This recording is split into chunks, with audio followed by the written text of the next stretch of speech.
Hey, welcome to Right Hand Drive Guys, episode number 9, live from Japan. I'm Bobby, and this is Aaron. Yo. And we are about to let you in on our experience on our first week in Japan. It's been amazing. Yeah, it's been a whole experience so far. Seriously. And so we landed on Monday, and I mean, when we landed, it was just immediate wow. It was just completely different from where we left. Absolutely. Yeah. I mean, it was. I don't know. It's the same, but it's so different. It's very different. Yeah. Yeah. But it is the same, and it's not what you would expect. I don't think. Right. I mean, it's not like you step off the plane and you see R34s and Yeah. all this No. cool stuff. No. No, I mean, it's definitely maybe 10, 15 years ago, but today I think a lot of what we have maybe mentally created, is from the past. Yeah, absolutely. And so, yeah, I mean, it was actually pretty cool. We were a little nervous about getting off the plane, going through like Japanese customs and just that process, but it really wasn't too bad. No. And yeah, I mean, we whipped right through there. Yeah, it was online quick. it was saying 30 minutes to 4 hours, right? Yeah. There was no one in line. Yeah, We it like was, like, whipped 10 right minutes. through. No struggle at all. You were like, "Yo, is this it? Am I Yeah. good? Yeah. Is this all? Is this all it was?" I was waiting to get strip searched and stuff. Like there was none of that. He just was like, "Hey, here's your sticker for Japan," And so Yeah. no, that was cool. And we got right off the plane, and we got chosen to be interviewed for what was that show? It was Why Are You Here? Like some like kind of Tokyo syndicated little show that they do about why foreigners are in Japan. Right. And they play it on like whatever their Channel 7 news Yeah, station. local stuff. It's like their local like segment every week, and that was pretty cool. They had like a little translator there, and the guy was asking us, why are we here? And yeah, I mean he was cool. Yeah, it was a sweet like first experience as far as just being welcomed to Tokyo and almost being made feel like you're a movie star. Yeah. Just like, oh hey, and so that was really cool, and we bounced out of there. We didn't have any checked bags under the plane, so it was easy for us to just keep it moving. And so from that point, we take a taxi to Top Rank Global, where my R34 was being stored. And so we get in this taxi, and it's, what was it, like an hour and Yeah, I some think it was about an change. hour and a half or so. Yeah. And this guy, he was interesting. And Aaron was sitting in the front seat, and Amber and I were in the back. And what was your experience like in the front seat of this Japanese taxi? Yeah, I mean, it was cool, man. It was just like taking it all in initially. And, once we got away from the airport and a little bit out of the city, going towards Chiba, it turned into farmland, a bunch of rice fields, bunch of like small one-lane roads they looked like one-lane roads. They do. They look but, like... you hit oncoming traffic and like everyone squeezes by. And just like, barely. Yeah, right. I'm like puckering up, squeezing my cheeks together to squeeze by, and this dude's whipping past these cars at like, 60 kilometers. Just and it's like, whoa. Yeah. and the guy pulls the mom arm on Aaron when he's hammering too hard and has to slam on the brakes. He puts his arm out in front of Aaron, and we're all like, dude, there's a seatbelt right here I got on. Right. And he was whipping that van. I don't know what kind of van. I think it was an Alphard or something like that. Something I've never heard of. Yeah. But yeah, man, some of those roads he was flying down, and it was like these roads right next to like a river or a canal or something. Oh yeah. And it was like farm roads almost. Right. It seemed like it was running parallel to like a highway or something that we weren't on. It was weird. Yeah, super weird. And then some of the roads we went down, they had these poles sticking up. Like back home, we have like on the UTV trails and stuff whenever you enter the trail, they have these poles sticking out. So if you're so wide, you can't make it through. They had these on like normal roads, so like you could only fit through in a K car or a car that's only so wide. So that was kind of wild to see. It's like different, yeah. Like there's, I mean, it's not bad driving here. I've done like about 1,500 kilometers on the roads here, and it's not bad, but it's definitely a tiny bit of a learning curve, especially with the signs and like the speed limits. They're very slow here. They take their time. Compared to us, like jerk Americans that just want to hammer and get the heck out of our way. Yeah. Here it's like everyone's very considerate. Consideration is huge here. Like Right. I've never felt like people cared as much as they definitely do here. Right, like people will actually let you merge. Yeah. People actually yield. They want you to merge in front of them. They don't want to hammer past you and make you get behind them. They're like, "No, please. Right. Go ahead," So no, that's why I like to call it the initial reaction. Again, from the car guy side, maybe not what we were expecting. Right. But from a human side, definitely awesome. Like Definitely. for sure. And so, yeah, this guy brings us out to, Southern Chiba, and we get to Top Rank Global. If you don't know who Top Rank is, they are international vehicle importers, and that is who I purchased the R34 GTR through. And pulling in there, it's a big warehouse, and yeah, it was cool. I mean, immediately, my R34 is parked out front, but they had an R33, they had a Evo 5, they had, a bunch of cool cars up on lifts, and then on the other side of the warehouse, they just had, engines, transmissions, like they had just parts everywhere. Yeah, like they were disassembling vehicles and getting ready to get the parts out of there. Right, and even out back there, they had, I don't know if it was them, I don't know if they were affiliated with the shop as well behind them, but all out through back there was cars being dismantled, like nothing really crazy, but like it was just wild to see, like just all these cars. Right. And in the process that like these shops and everybody are like kind of putting these cars through, to like kind of make their money and get the stuff distributed. Right. And so, we met some cool guys over at Top Rank. We got, everything set up. We got the ETC card, which is kind of like an easy pass or like a toll setup in the car. And we took off. We got out of there as quickly as we possibly could. And basically, we started heading to Yokohama, which is where our first Airbnb was. Right, and that was such a cool drive. I'm pretty sure that was part of the Wangan Highway. Yeah. And just cruising, over the bridges, seeing Tokyo. We did see one cool Civic. Yeah. Dude, there was it was like an EG hatchback, slammed, blacked out. Dude had the license plate rolled up on the back. He saw us, he started whipping. Yeah. He was hammering. Yeah. Hit VTEC real quick. Oh yeah. Real quick, and he started swerving in and out, and I'm like, wow, okay, this is it, dude. We're in the spot. Yeah. Even though it was only one car and it was just a Civic, it was still cool to see because that was like the initial like, oh shit. Right, that was the first cool thing we saw. And that was about it.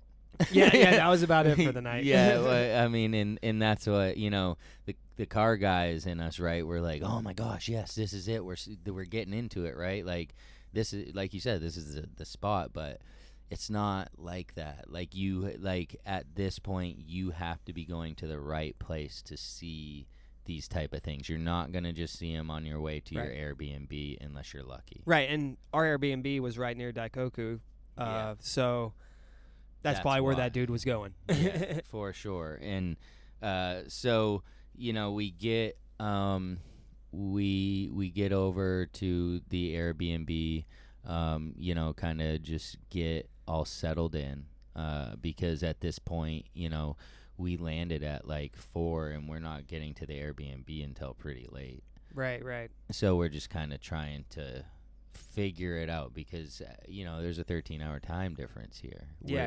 We're like currently it's 10:26 a.m. for us, but it's 9:30 p.m. from where we're from. Right. You know, so as we record, so it's definitely that's no joke. Like I don't even know, call it jet lag, call it whatever, you know, but it's not a joke for sure. Yeah. I mean, the adjustment. I think we're just getting adjusted, and we're on like day 7. Right. Like it took us a week to fully be able to go to sleep and wake up at normal times. Yeah. I mean, it's been wild. It's like the adjustment is a little weird, but I feel like we're kind of being fueled off the adrenaline and like the just excitement pretty much right now. Yeah, You know, for so- sure. And but well, maybe not even necessarily now, but definitely the first few days. Oh, like the first absolutely. few days, like it was because, and that was the thing. I kept like my body like kept just like knocking me out. Like so the next night or the next day, you know, day 2 kind of so to speak, really full day 1. We went to the Don Quixote. Oh yeah, the mega store. The mega store, which, you know, we got super Walmarts and all these things, right? But This like, is shitting on all that. yeah, it's like, and it's just such a better vibe too. Right. It feels like not a local vibe, but not a Walmart vibe. That's for sure. Right, and that store is insane. Like the lower floor had a full entire grocery store with like fresh produce, fresh meat, like anything you would want from a grocery store, right? Right. Then upstairs they had Everything. else, dude, from designer bags and, you know, stuff like that to clothing, just regular type clothing. Right. Electronics, right, car electronics, stuff, you name it. Right, phone cases, like just insane amounts of stuff. Toys, Personal massagers. personal, like all Everything. Yeah, it was crazy. everything. I mean, And so that was an experience like in its own, just walking around there. We didn't even, I mean, we bought a few little things, but we didn't even need to buy anything. It was really just like taking in, like, this is how the Japanese shop and like handle their business, you know, all in this one huge mega store. right, and we didn't even go up to the upper level where they had all the restaurants and like food court and all that stuff. But yeah, it was insane. And dude, I don't know what it is that I don't know. It's just wild. All these lights flashing and all these noises just constantly going off. Yeah. And it's just like kind of overwhelming. And you're trying to take it all in and like navigate your way through the store. And it's just like crazy. It's just, you can't even like. You can't explain it really. Can't You explain have to experience it. Right. And so, you know, let's get straight to it. Okay, the language barrier. There is like a language barrier to an extent. Obviously, it's 2023. You got, you know, Google Translate, you got Apple Translate, you got these different apps that will absolutely aid you.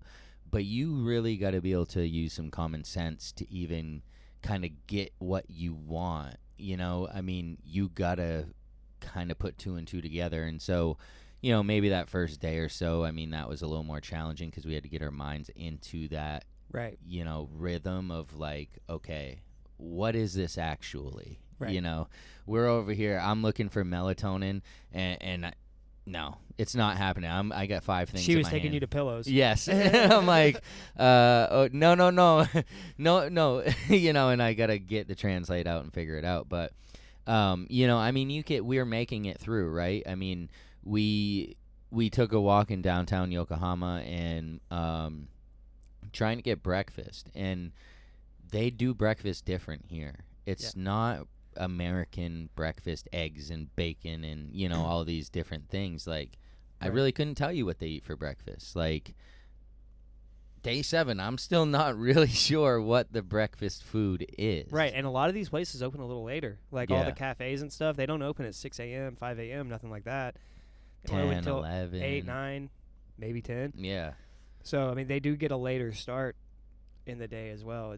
But everything is open way later as well. Yeah, way later. Yeah, and so I'm not sure what priority they actually even put on breakfast, if that's even part of their like routine like that, you know, where like Americans will wake right up and start like pounding the food. Maybe they don't. Still haven't figured that part out, but no complaints. I mean, this morning I had a ham and cucumber sandwich for breakfast, and I'm happy as hell. Like, I got no complaints.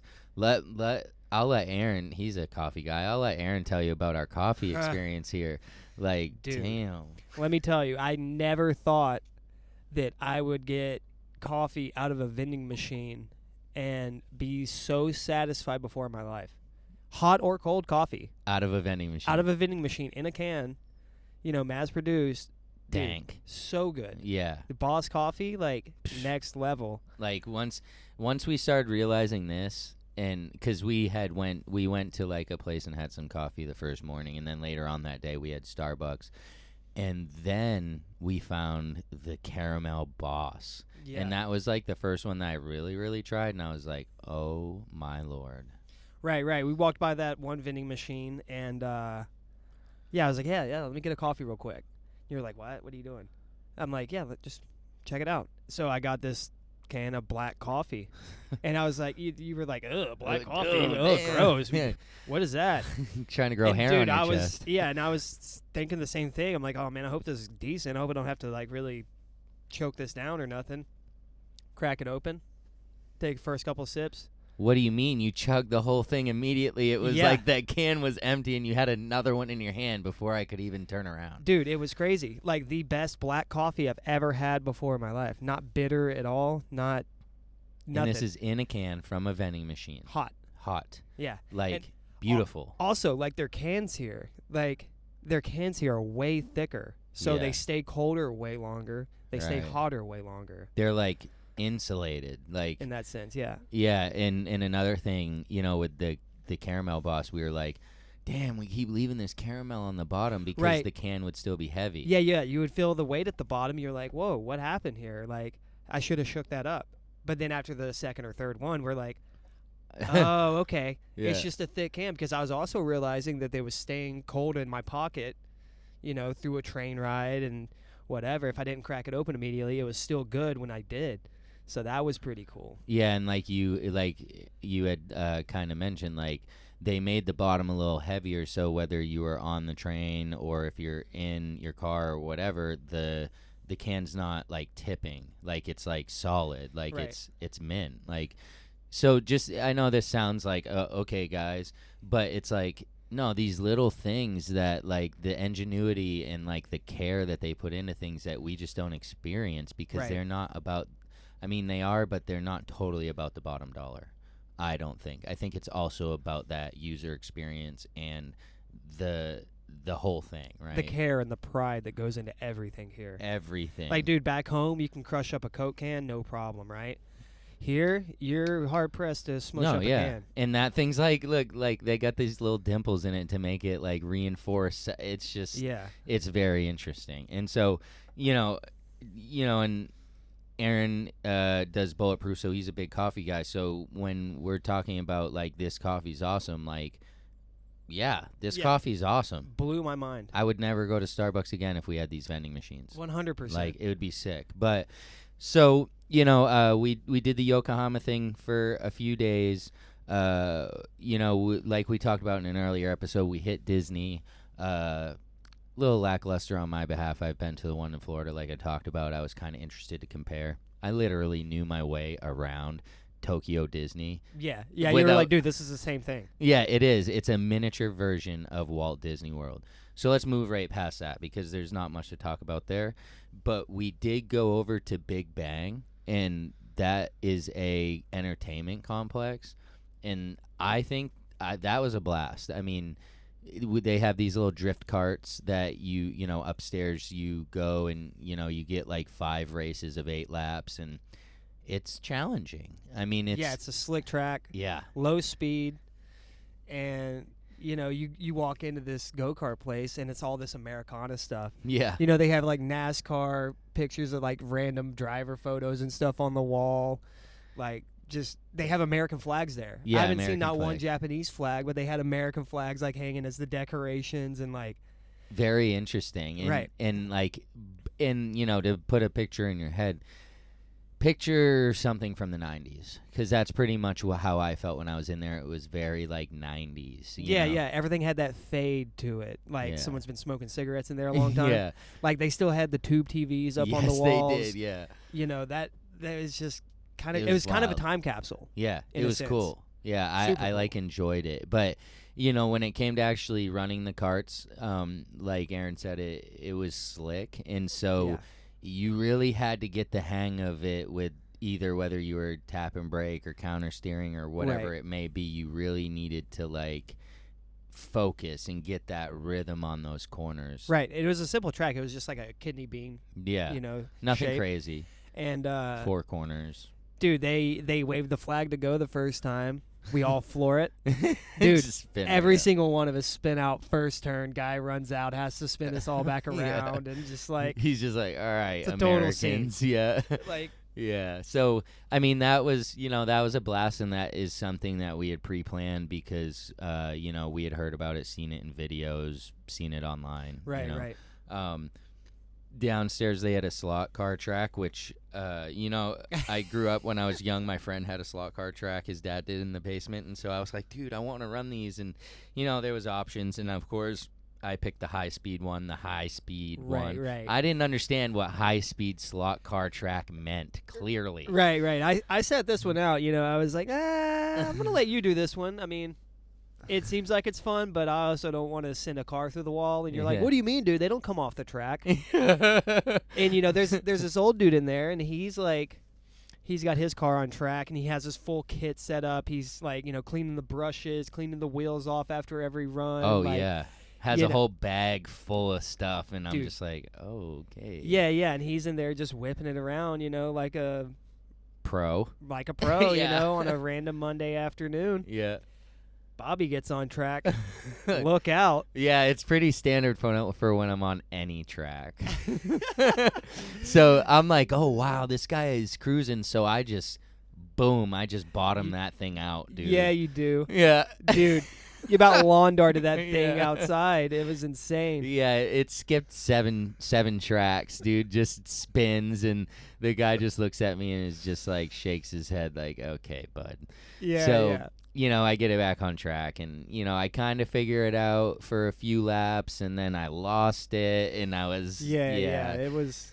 But I it think was cool. You spent a lot of time walking back to reset your car. Yeah, I did, yeah. About as much as you did driving. Pretty much, yeah, because it's just like those things cruise. I don't know what the actual speed is on it, but like very fast. Yeah, you can't My even- eye could hardly keep up with it. Right, and the dude that was there that was like doing decent, like his was insane. Like it was just It was a so six-wheeler, fast. right? Yeah, it was one of those 6-wheel IndyCar like Yeah. type things.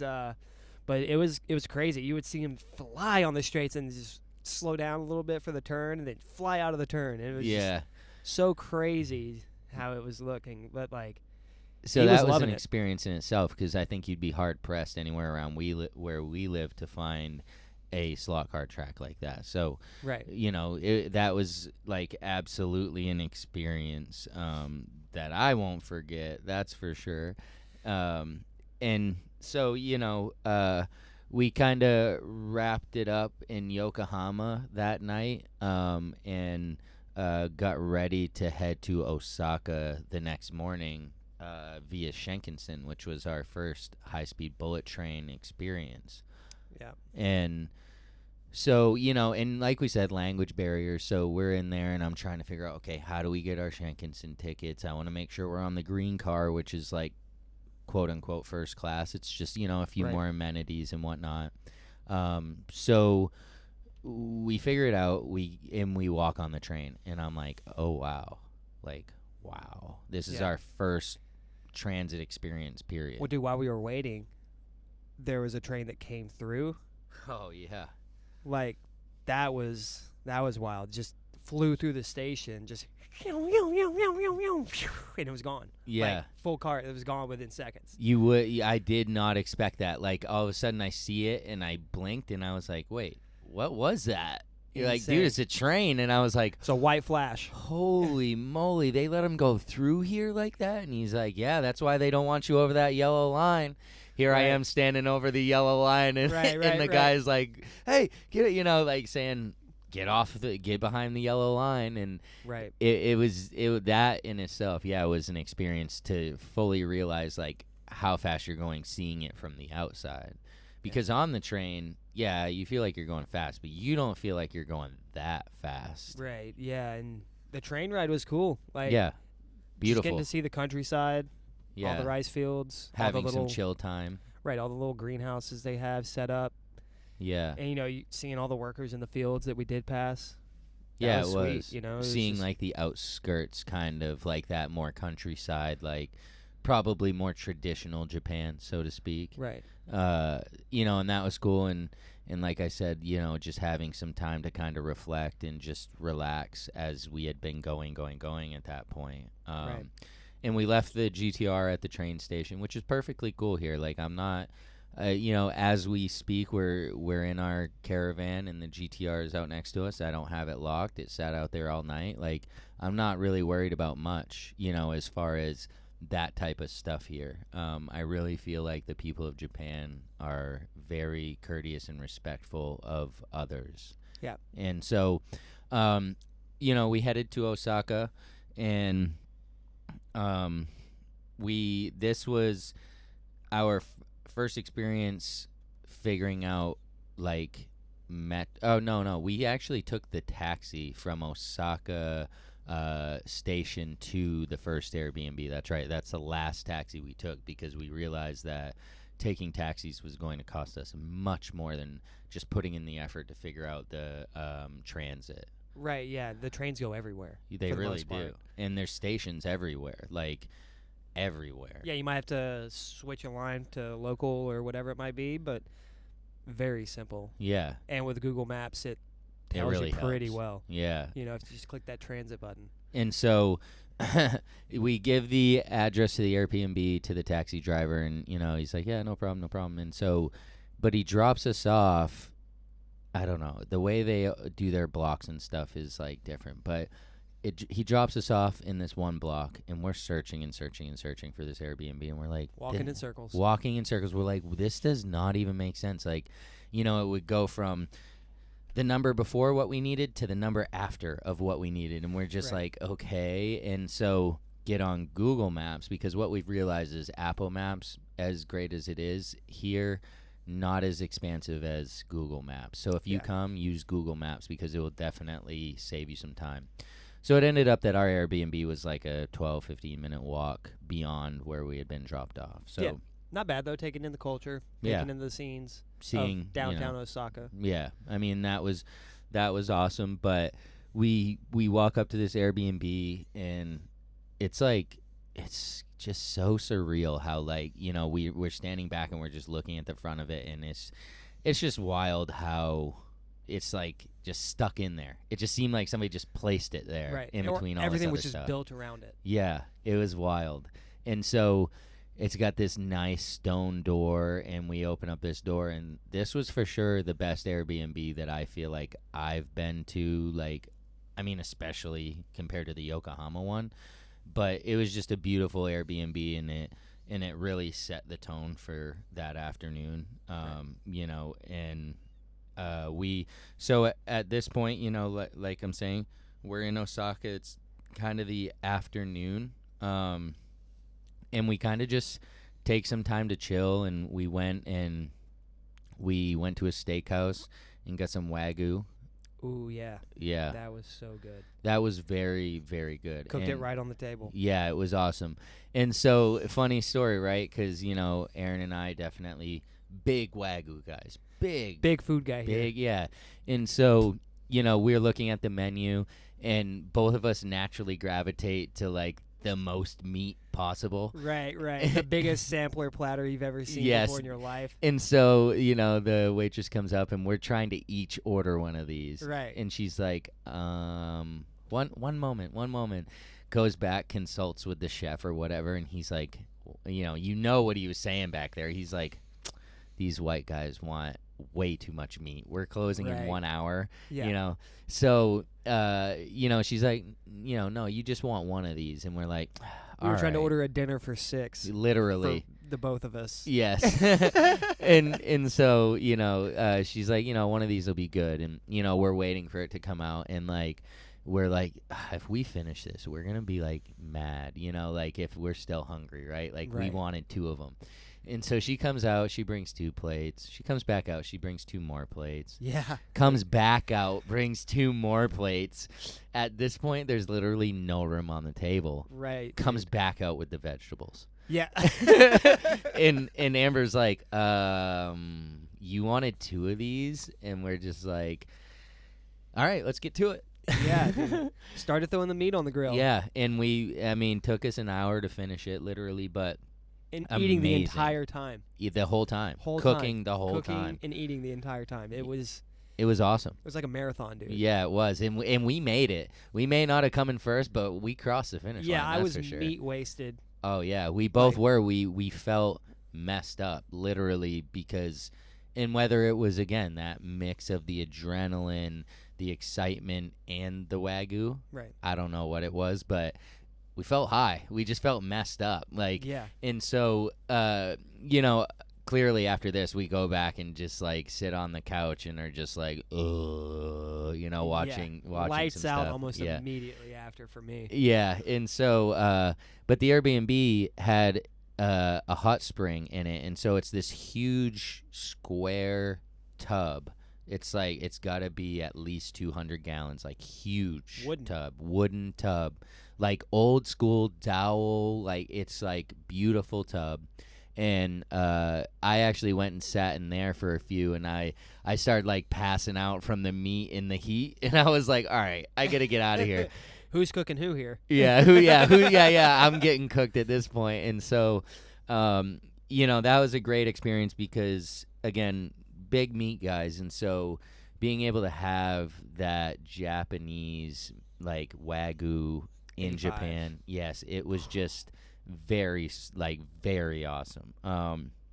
So the next day, we were like, woke up, moving a little slow. Aaron says he processed all the meat immediately. I wasn't. I don't know. Dude, I was so hungry the next morning. I was not. all of that. Yeah. So hungry. Yeah, you had it from head to toe. I don't know, man. Like, but so we decided we were going to head out to Kyoto and Nara. And so we jumped on. This was the point when we realized we need to figure out the public transit. Yes. Because a taxi from Osaka to Nara to Kyoto, this is going to be challenging. This is going to cost too much money, and we can't like blow through all of our funds just on taxis. So we got the time, yeah. And so we got the IC card, which is kind of a prepaid card that you can you just slap it, as Aaron loves to do. You just slap it on these readers when you go into the train. And again, we just started using Google Maps and putting in our origin and destination, and it tells us which lines we needed to take and what time they were departing. And it really made it pretty effortless beyond like keeping track of signs. That's all you had to do. Right. Yeah. So, we took I think it was the JR line over to Nara, and we come out of the Nara train station. Might as well be in America. Might as well be in America. No. It was just... It felt it, though. There was a lot of people that were not Japanese. Right. Definitely a big tourist area. And the most Japanese that we saw were the deer. And I'm not saying that lightly. There was so many deer, almost like 100 feet out of the train station. All of a sudden, these things are nibbling on my butt cheeks, smashing me in the gut. I'm just like, all right, guys, like, what do you want? And this is a natural thing. Like, the Nara area is famous for, like, these deer that are friendly. Well, friendly for the most part. Yeah, they know what they want. And they run the city, dude. Like... Yeah. I'd imagine it'd be like being in a downtown metropolitan area anywhere in the States, and pair that with just wild deer literally walking through the street, standing in the middle of the intersections, in the medians. And these things are wild, and I don't mean from the woods. I mean they are wild. Right. This isn't a petting zoo. Like, this is like wild deer, and this is how they live, and this is their area. And, you you got to respect the deer. Yeah, and You there are know? like street vendors, that you can buy like deer crackers from. Right, right. And let me tell you, if you go to Nara, okay, definitely get the deer crackers, but watch yourself because these deer know you got the crackers, Oh, and yeah. once you feed them, they don't want you to stop. No, you have to run away. Yeah, Like, they won't chase you in that sense, But but it- like if you're trying to walk away, you're gonna Yeah. get nipped. yeah. Like- They're gonna be like, hey, Especially if done. you've already fed them. yeah. Like they're like, oh, what's up? What's Yeah. up? What's up? I was trying to take a picture of Amber with one of the deer, and literally a deer that I had just fed is like nibbling on my butt cheek, like, "Hey, dude, like we weren't done." And, Yeah. and I was just like, that's when I realized, like, oh wow, like, Yeah, I mean, I got my stack of crackers and went up to the first one I saw and was like, sit, yeah, stay, give me paw, Yeah, like yeah, a dog yeah. or something, right? I give him the treat. I turn around, try to find where you guys are, start walking back, and deer's following me, starts nipping on me, like biting me in the ass, biting me in the elbow. I'm like, whoa, dude, whoa! Like chill. these deer are aggressive. Absolutely. If you let them, Yeah, and so we, at this point, we've been through maybe a stack of crackers. We get another one, and there was this nice foreigner just like us, and she was like, "Hey, like, have you gotten any to bow to you?" And I was like, "Bow?" And she's like, "Yeah, bow at this one right here." And I started bowing at the deer, and it was bowing back. Yeah. Like, I was mind blown that this deer was bowing at me. Yeah. Like, super Japanese deer. Like, respectful when they Right. need to be, So it was a very cool experience in Nara. We cruised around kind of the downtown of Nara, checked it out, and, got back on transit, headed to Kyoto. And that's where we went and did the what was that shrine? Like, what is that area called? Do you remember? I don't remember totally what it's called, but it's if you've seen like these orange like gates, Yeah. that's pretty much what it was, and it was up a mountainside. Yeah, which I didn't realize. Like, I didn't realize that from everything. I just did not know that you had to, like, climb the mountain to continue through, because there's probably, whatever, thousands of these orange gates that you continuously are walking through as you're going up the mountainside. And like, at first, not bad, but then once you start going up that incline, it was just like, holy Yeah. moly, Mount how far? Inari is what Mount it's called. Inari. Oh yeah, that's right, Inari. And a bunch of shrines, and they also had some cool like 5-story shrines, and it was really like a beautiful scene, like some Bunch of feral cats just Yeah. chilling everywhere. Yeah, it was wild. While we're going up the mountain, they're just like all lined up on this piece of concrete, just like staring at you. Like, I don't know what they were thinking, but I was thinking, please don't come over here. yeah. Are these like the deer? Right. But that was a great traditional Japan like experience, like a great tourist experience. Up, and we knew needed to be on the list. Right. And that place is crazy. Yeah, Bunch I mean, of lights, bunch of shops, bunch of anything you could imagine. I would compare it to Times Square to an extent. Maybe not as big, but definitely as bright and lively. Right, like a Times Square Vegas Yeah. mixture thing. Like it's super weird, and it's got a river flowing like right through it. Yeah, it was So it was it's- beautiful. it's It was pretty cool. very cool. Like, and just the lights, and it was just awesome. And they had a shopping center that goes through the middle of it with every brand you could probably think of. Right. Saw it- a random 6'4" Impala. yeah, it was cool. We were just walking, trying to find a bathroom actually, Yeah. which was proved to be a little difficult. But all of a sudden, he looks at me, he's like, "Oh, dude," and I'm like, "Oh, shoot!" Like, and this dude's just dragging and just Right. like loving it, and that was a cool experience to just see again that Americana in Japan, Right. and He how saw they us. love it. He stopped, let us take pics. Yes. Dude, he was loving it. He was you know? loving it, and that's what's cool, right? Is like he knew, we knew, and it was that car guy moment, Right. And that's very far and few between out here. Yeah. Like if you see a car that looks cool, you give the guy a thumbs up. He just looks at you crazy. Right. And again, like, it's hard. We are like two Americans, and we are driving around a Japanese car, and we don't know their feelings on that. You know, we, of course, in our minds want to think that they think it's awesome, but, you know, we did analyze the fact that maybe they're thinking that we are stealing something or robbing them of something because we are taking all of these Skylines. We are taking all of these Sylvias. We're taking a lot of these cars that maybe they love and didn't have the opportunity to have.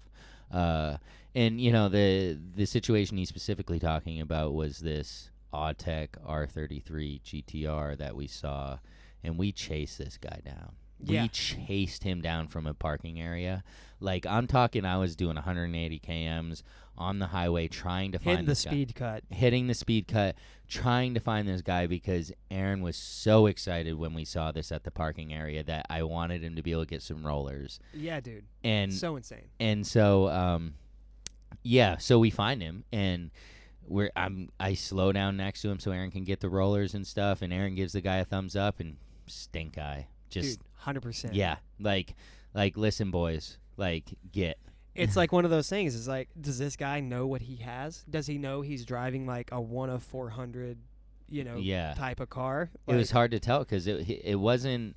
He didn't keep it clean like it was a 1 of 400. That's you could for tell sure. it was a daily driver, man. Like whenever we pulled up in the parking area, I saw it and I was like, holy shit!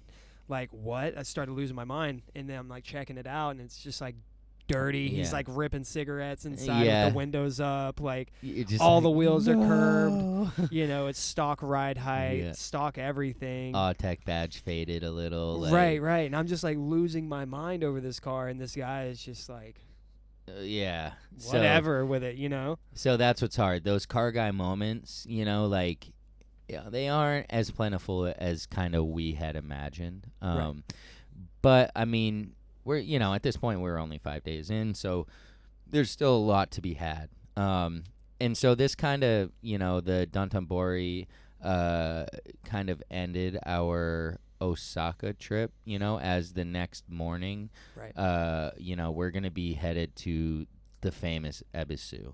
Right. Which is a hike from Osaka. Oh, yeah. That was over a 5-hour trip. And so, we're going to leave that experience for the next episode because Ebisu was seriously, it's a episode of its own. Just, we weren't there for that long, less than 24 hours. And I felt like we were there for 3 days just with the amount of experiences that were had. Yeah, insane. I could talk about that for all day. Right. And so that's going to be next episode. If you want a little sneak peek, go ahead and hit us up on the IG at RHDGUYS. And, check it out. We got some good stuff on there from that experience that should hold you over until we can drop this next episode. But I'm just going to say one thing. We are loving it. We are absolutely loving Japan. Japan is everything that I personally, imagine it would be. Yeah, maybe not on the car side as much, but as a whole, it's absolutely amazing. And we're absolutely excited for these next 7 days that we still have. Yeah, everything I imagined plus more. And so, stay tuned for the next episode to hear about the Drift Matsuri. But for now, I'm Bobby, and this is Aaron. See ya. Peace.